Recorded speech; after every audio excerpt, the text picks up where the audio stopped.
Highlight वगैरह नहीं करना है। फर्स्ट रीडिंग में कभी भी हाईलाइट मत करना, क्योंकि फर्स्ट रीडिंग में आपको सब कुछ इंपॉर्टेंट ही लगेगा। अगर बीच में आपको पीवाईक्यू ऐसा मार्क दिखेगा ना, पेपर में जो बात सबसे बड़ी प्रॉब्लम आती है सिली मिस्टेक, क्योंकि नीट के पेपर में सबसे इंपॉर्टेंट चीज होती है वो होती है केमिस्ट्री में अच्छे मार्क्स लेने का सिर्फ एक ही मंत्र है। इस मंत्र को अगर याद रख लिया और इसको अगर फॉलो कर लिया तो मार्क्स बहुत अच्छे आएंगे। आपने जो एक्सपेक्ट किया उससे कई गुना ज्यादा आएंगे। And that is so hello everyone, मेरा नाम है Dharmveer, first year MBBS student at RNT medical college Udaipur. आज हम बात करने वाले हैं केमिस्ट्री की, कि आपको ये जो 5 महीने बचे हैं इसमें आपको केमिस्ट्री को किस तरीके से मैनेज करना है, क्या तरीका अपनाना है। तो देखिए, एक बात मैं आपको पहले बता दूं, इसके अंदर मैं मेनली ऑर्गेनिक और इनऑर्गेनिक पे फोकस करने वाला हूं। फिजिकल केमिस्ट्री की जो तरीका है पढ़ने का वो फिजिक्स की तरह रिजेंबल करता है। उससे आपको फिजिक्स को उसको लगभग एक ही सेम तरीके से पढ़ना पड़ेगा। तो उसका जो तरीका है पढ़ने का, किस तरीके से आप उस प्रॉब्लम को ओवरकम करेंगे, फिजिकल केमिस्ट्री में जो प्रॉब्लम्स आ रही है उसका मैं फिजिक्स के वीडियो के साथ ही समझाऊंगा कि आपको उसको कैसे करना है, जो कि नेक्स्ट संडे आपको मिल जाएगा। देखिए, ये कोई मोटिवेशनल वीडियो या कोई वैसी वीडियो नहीं होने वाली है जिससे कि आपने कुछ नहीं पढ़ा है फिर भी आप ये करके 720 ले आओगे, क्योंकि वो होती है फालतू की बकवास जो हमें यहाँ नहीं करनी है। हम प्रैक्टिकल बात करेंगे कि आपको किस तरीके से अप्रोच करना है चैप्टर्स को, किस तरीके से उसको पढ़ना है, किस तरीके से उसको अपना स्ट्रॉन्ग बनाना है, उसको रिवाइज कैसे करना है, और फाइनली उसके क्वेश्चन लगाने की अप्रोच क्या रखनी है, ताकि हम ज्यादा से ज्यादा मार्क्स नीट में स्कोर कर पाए। सबसे पहले जो डाउट आता है कि कौन सी बुक्स हमें पढ़नी है, तो सिर्फ आपको एक ही बुक पढ़नी है, दैट इज एनसीईआरटी। एनसीईआरटी के अलावा आपको कुछ भी पढ़ने की जरूरत नहीं है। टीचर जो नोट्स बनवाते हैं वो आप पढ़ सकते हो, ताकि आपके कंसेप्ट एक बार क्लियर हो जाए, आपको समझने में थोड़ी आसानी हो, हेल्प हो। लेकिन आपको एनसीईआरटी पे ही मेन फोकस करना है, क्योंकि क्वेश्चंस वहीं से आने वाले हैं, वही आपके स्कोर को बढ़ाएगी। तो पहला पॉइंट जो आपको ध्यान रखना है वो रखना गुड टीचर। आपको एक अच्छे टीचर से पढ़ना है। अच्छा टीचर हर एक स्टूडेंट के लिए अलग होता है, क्योंकि हर एक टीचर का पढ़ाने का तरीका थोड़ा चेंज होता है, और आपको कौन से टीचर से ज्यादा पढ़ के अच्छे से समझ में आता है वो आप पे डिपेंड करता है। तो आप उनसे जरूर पढ़े। देखिए, सबसे पहले जब आप पढ़ोगे ना, उससे पहले अगर आप एक बार एनसीईआरटी को देख लो तो ज्यादा फायदा रहेगा। लेकिन फिर भी अगर एक बार नहीं देखिए तो लेक्चर करके आए, लेक्चर करने के आने के बाद जो टॉपिक सर ने या टीचर ने आपको पढ़ाया है उस टॉपिक को आपको एनसीईआरटी से पढ़ लेना है। हाईलाइट वगैरह नहीं करना है। फर्स्ट रीडिंग में कभी भी हाईलाइट मत करना, क्योंकि फर्स्ट रीडिंग में आपको सब कुछ इंपॉर्टेंट ही लगेगा। फर्स्ट रीडिंग में लगानी कैसे, जैसे टीचर ने पढ़ाया आप आइए, तो टीचर ने नोट्स बनवाए उन नोट्स को एक बार पढ़िए। हर एक चीज को रफ कॉपी में अपने पेन से 2-2 बार 3-3 बार लिखिए।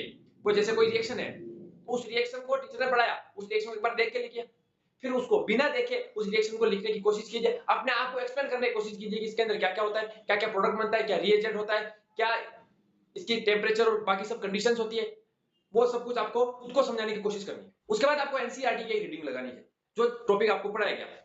केमिस्ट्री में अच्छे मार्क्स लेने का सिर्फ एक ही मंत्र है। इस मंत्र को अगर याद रख लिया और इसको अगर फॉलो कर लिया तो मार्क्स बहुत अच्छे आएंगे। आपने जो एक्सपेक्ट किया उससे कई गुना ज्यादा आएंगे। And that is revise. Revision जितनी ज्यादा बार कर सकते हो उतनी ज्यादा बार करो, और स्पेशली एनसीईआरटी का। एनसीईआरटी को अगर आप 15 बार भी पढ़ सको, 20 बार भी पढ़ सको तो पढ़ लो।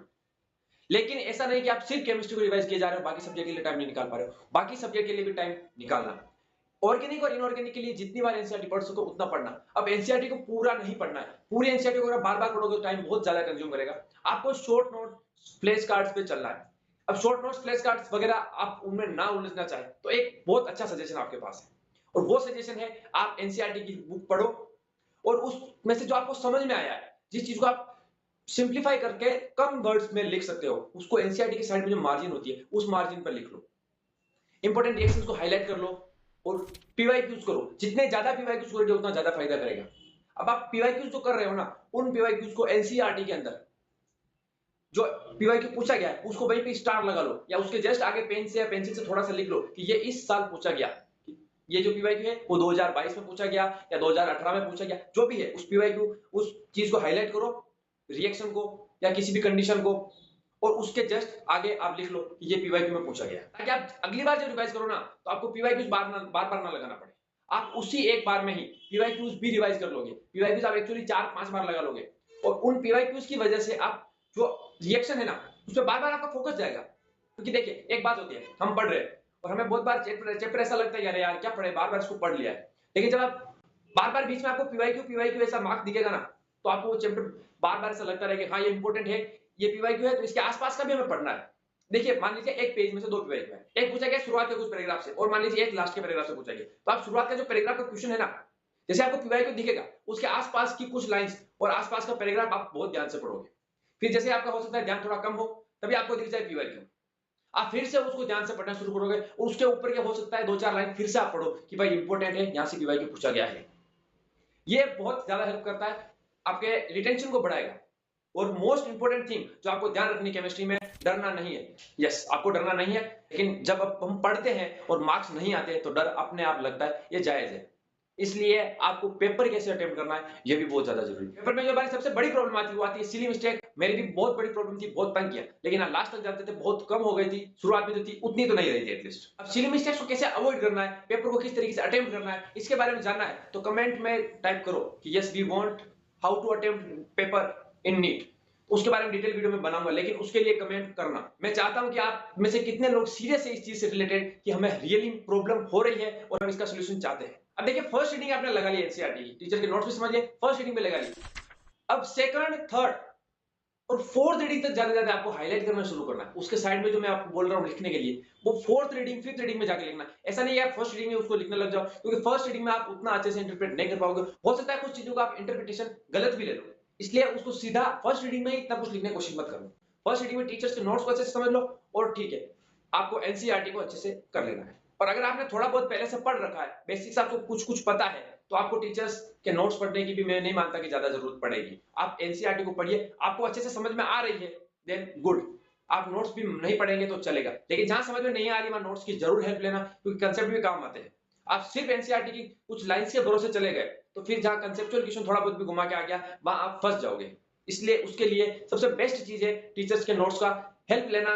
उन पे पूरी तरह डिपेंडेंट नहीं होना। टीचर्स बोलते हैं कि हमारे नोट्स पूरे एनसीईआरटी बेस्ड है, एनसीईआरटी हर चीज कवर्ड है, फिर भी आपको एनसीईआरटी पढ़नी है। ये बात समझ लेना, और ये बात जितनी जल्दी समझ लोगे, जितना अच्छे से इसको अपने ऊपर इंप्लीमेंट करोगे, उतना ज्यादा फायदा करेगी। सबसे इंपॉर्टेंट चीज मैं आपसे बोलना चाहता हूं कि कोई भी टॉपिक आपको छोड़ना नहीं। हाँ, आपको कोई भी टॉपिक नहीं छोड़ना है, भले उसे पीवाईक्यू में एक भी क्वेश्चन आया है या नहीं, जरूरी नहीं है, क्योंकि हो सकता है कि आपके टाइम में वो क्वेश्चन आ जाए और उसी टाइम से वो टॉपिक इंपॉर्टेंट बन जाए कि भाई अब तक तो नहीं आया था, लेकिन इस बार आया है। ऐसा बहुत बार हुआ है, हम मेरे साथ भी हुआ था। जब हम पेपर देने जा रहे थे, मैं और एक मेरा दोस्त, हम बस में कुछ चीजें डिस्कस करते हुए जा रहे थे। मैंने उसे बोला था कि भाई इस चीज से, इस टॉपिक से पिछले 36 सालों में, 35 सालों में एक भी क्वेश्चन नहीं आया।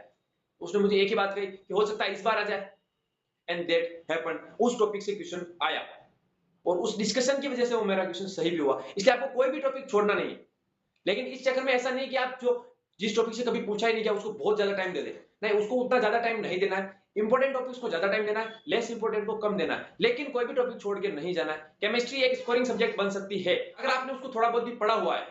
अब डिवाइस कैसे करना, देखिए एक चीज समझिए, रिवीजन में आप 147 रूल को फॉलो कर सकते हैं। ये क्या होता है, देखिए जैसे आज आपको चीज पढ़ गया है, अब इसके चौथे दिन, फोर्थ डे इस चीज को रिवाइज करना है, और इसके वापस सेवंथ डे फिर से आपको रिवाइज करना है। जैसे फर्स्ट डे, फिर उसके फोर्थ डे, फिर फर्स्ट के वापस सेवंथ डे रिवाइज करना है। इस तरीके से आप अगर 3 रिवीजन लगा लोगे एक सप्ते में, तो आपके भूलने के चांसेस बहुत कम हो जाएंगे। लेकिन फिर भी 15 दिन के बाद उन चीजों को फिर से रिवाइज कर लेना है। हाँ, आप जब 7वें दिन तक रिवीजन करोगे 3 रिवीजन, तो उसके बाद आप उन चीजों को साइड में लिख चुके होंगे, और अब आपको पूरा वापस रिवाइज नहीं करना। आपने जो साइड में चीजें लिखी है उनको ही जल्दी जल्दी से देख लेना है, हाईलाइटेड पार्ट को जल्दी से देख लेना है। रिवीजन में कम से कम टाइम लगाना है, रिवीजन को ज्यादा से ज्यादा टाइम देना है, लेकिन कम से कम टाइम में रिवाइज करना है। क्या क्या मतलब ये कि आप रिवीजन पहले 4 घंटे कर रहे हो, लेकिन एक चैप्टर के लिए आपको आधा घंटा लगाना है।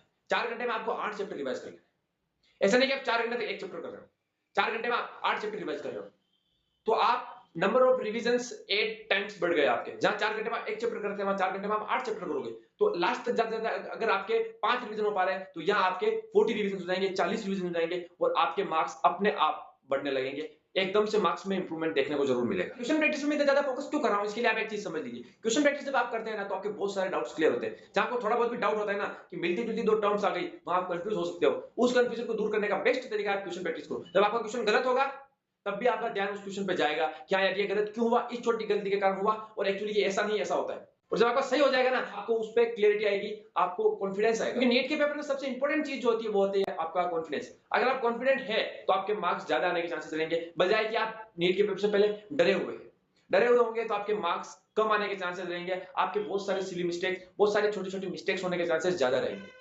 आई होप आपको कुछ कुछ क्लियरिटी आई होगी कि आपको इनऑर्गेनिक और ऑर्गेनिक केमिस्ट्री कैसे पढ़नी है। मैं फिर से रिवाइज करवा लेता हूं कि आपको करना क्या है एक्चुअली। देखिए, आपको सबसे पहले एक अच्छे टीचर से पढ़ना है, लेकिन सिर्फ टीचर्स के नोट्स पर डिपेंडेंट नहीं रहना है। आपको एनसीईआरटी भी पढ़नी है। एनसीईआरटी को हाईलाइट करना है, साइड में इंपॉर्टेंट चीजों को लिखना है, लेकिन फर्स्ट रीडिंग के टाइम नहीं। फोर्थ फिफ्थ रीडिंग तक जाते जाते आपको साइड में चीजों को लिखना है। केमिस्ट्री से डरना नहीं है, बहुत सारे क्वेश्चंस प्रैक्टिस करने हैं। जितने ज्यादा क्वेश्चन प्रैक्टिस करोगे, उतना ज्यादा आपके मार्क्स बढ़ने के चांसेस रहेंगे। And most important thing, revision करना है। 147 रूल आपको first day fourth day, seventh day revise करना है। इसके अलावा अगर आपको भूलने की प्रॉब्लम थोड़ी ज्यादा हो रही है, आप ज्यादा भूल रहे हैं, तो आप 15 दिन में फिर से रिवाइज जरूर कर लें। अगर आपने इन चीजों को फॉलो कर लिया तो डेफिनेटली आपके मार्क्स बढ़ेंगे, क्योंकि मेरे तो बड़े थे। I scored 150 up to 180 in chemistry and that score was not bad, that was okay score. सबसे बड़ी गलती हम करते हैं ना, वो करते हैं कि केमिस्ट्री को हल्के में ले लेते हैं, क्योंकि बायोलॉजी ज्यादा पढ़नी है एनसीईआरटी, और फिजिक्स से हम शुरुआत से ही डरे हुए होते हैं। तो बायोलॉजी और फिजिक्स को ज्यादा टाइम दे देते हैं और केमिस्ट्री के साथ हो जाता है अत्याचार, हम उसको टाइम नहीं देते, और फिर केमिस्ट्री लेती है अपना बदला कि आजा बेटे अब तेरा बदला पूरा होगा। तूने उसको टाइम नहीं दिया तो केमिस्ट्री नंबर नहीं देगी। केमिस्ट्री का आप थोड़ा बहुत भी अगर टाइम रोज देते हो तो केमिस्ट्री में आप बहुत अच्छा स्कोर कर पाते हो। केमिस्ट्री आपका स्कोर बढ़ा सकती है। इस चीज को जितना जल्दी समझ लोगे उतना ज्यादा फायदे में रहोगे। आई होप ये वीडियो आपको हेल्प करेगी। फिर भी अगर कोई डाउट है तो कमेंट सेक्शन में पूछ लेना, मैं उसका सोल्यूशन जरूर दूंगा।